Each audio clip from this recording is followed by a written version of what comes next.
আসসালামাইকুম সবাই কেমন আছেন? আশা করি সবাই ভালো আছেন। আলহামদুলিল্লাহ আপনাদের দোয়ায় আমিও ভালো আছি। আমি রানী চলে আসলাম নতুন একটা ভিডিও নিয়ে। তো আজকে ইফতারের জন্য ফালুদা বানাবো, সেজন্য ফালুদা কিনে নিয়ে আসছি, দুধ কিনে নিয়ে আসছি। ফালুদা তৈরি করব এখন। ফালুদা কিভাবে তৈরি করে অনেকেই জানেন না, খুবই সিম্পল বিষয়, সব কিছু রেডি করাই আছে, শুধু দুধটা ঘন করে জাল করে তারপরে রান্না করতে হবে। তো আপনাদের মাঝে এই জন্য শেয়ার করতেছি।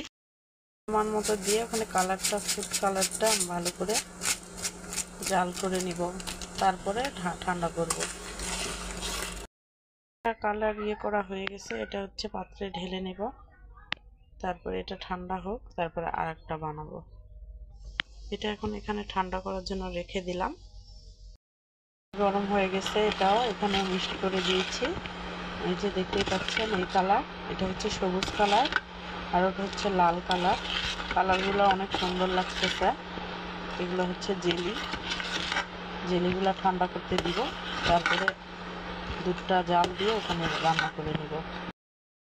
এখানে ঢেলে নিচ্ছি, এগুলো ঠান্ডা হোক, ততক্ষণ আমি ওগুলা মিক্সড করে রান্না করে নিই। এই যে দুই জায়গায়, এগুলো ঠান্ডা হোক এখানে, আর আমি ওটা রান্না করতে শুরু করি। এখানে দুধটা উঠাই দিছি, দেখতেই পাচ্ছেন দুধটা কত ঘন। আর এখানে আমি আবার হচ্ছে 10 টাকা দামের দুধের প্যাকেট একটা দিব, বেশি ঘন হওয়ার জন্য। দুধটা দিব, দিয়ে ভালো করে নেড়ে নিব যতক্ষণ না পর্যন্ত বলক আসবে, ততক্ষণ পর্যন্ত দুধটা ভালো করে জাল করতে হবে, একদম ঘন করে, যাতে দুধটা অনেক ঘন হয়ে যায় এখানেই। তারপরে ওখানে যে লুডুস আছে মিক্সড করা চিনি, এক্সট্রাভাবে কোনো চিনি দিতে হবে না, ওখানেই চিনি মিক্সড করা আছে। তো দুধটা ভালো করে বলক তুলে ওখানে ওটা মিশ্রণটা এখানে দিয়ে ভালো করে ঘন করে জাল দিয়ে নিতে হবে। দুধটা বলক আসছে, এখানে এখন ওই মিশ্রণটা ঢেলে দিব। এই যে দেখতে পাচ্ছেন চিনি সব মিক্সড করা আছে, এক্সট্রা আর কোনো চিনি দিতে হবে না, এখানেই সব কিছু দেয়া আছে। এটা এখন ভালো করে ফুটাই নিব। কিন্তু সব সময় এটা কিন্তু একবারে করে রাখা যাবে না, এটা সব সময় নাড়তেই থাকতে হবে, থামা যাবে না, তাহলে নিচে হতে পারে, লেগে যেতে পারে। এই যে দেখতে পাচ্ছেন এখানে সব কিছু কাজু বাদাম টাদাম সব মিক্সড করা আছে, এন্ড এটা ভালো করে ফুটে নিব।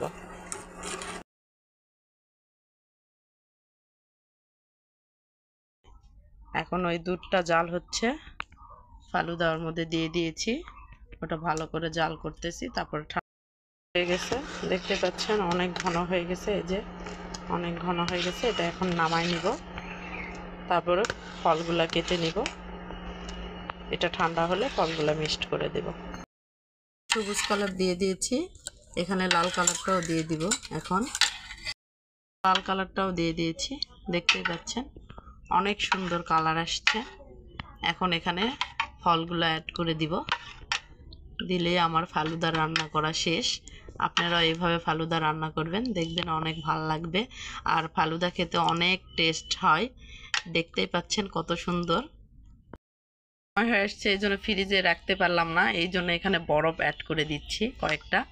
আপনারা চাইলে দিবেন, না চাইলে না দিবেন, সমস্যা নাই, কিন্তু আমি ঠান্ডার জন্য কয়েকটা বরফ অ্যাড করে দিব। এখানে আমার বেশি ফল নাই, এখানে আঙুর নিয়েছি, তারপর কমলা নিয়েছি, আপেল নিয়েছি, কলা নিয়েছি এবং তরমুজ নিয়েছি।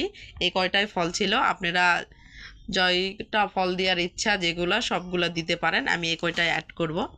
এই যে ফলগুলো এখানে দিয়ে দিব, দিয়ে ভালো করে মিক্সড করে নিব। এখন এই যে মিক্সড করে নিচ্ছি, আমার ফালুদা রেডি। এই যে আমার মানুক পাখি, এই যে মানুক পাখি, তুমি কি রাগ করেছ? এই যে ফালুদা হয়ে গেছে আমার রেডি, দেখতেই পাচ্ছেন কত সুন্দর ফালুদা। তো সবাই ভালো থাকবেন, সুস্থ থাকবেন, আর আমার চ্যানেলটা অবশ্যই সাবস্ক্রাইব করে দিবেন, লাইক কমেন্ট শেয়ার করতে ভুলবেন না। আল্লাহ হাফেজ।